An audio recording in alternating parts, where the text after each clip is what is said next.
श्रुतीनामूर्धानः दधति तवयौ शेखरतया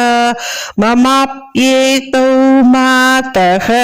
शिरसि दयया धेहि चरणौ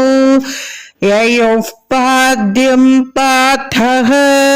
पशुपतिजटाजूटतटिनी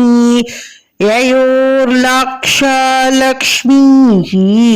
अरुणहरिचूडामणिरुचिः. தாயே, எந்த சரணங்களை வேதங்களின் சிகரமான உபநிடதங்கள் தன் தலையில் மலராக சூடிக் கொள்கின்றனவோ, எந்த சரணங்கள் பரமசிவனது சடை முடியில் உள்ள புனித கங்கை நீரால் நீராட்டப்படுகிறதோ, எந்த சரணங்களில் பூசியிருக்கும் மருதாணியின் பொலிவானது வணங்க வரும் விஷ்ணுவின் சூடாமணியின் பொலிவினால் ஏற்படுகிறதோ, அந்த புனித மலரடியை என் தலை மீது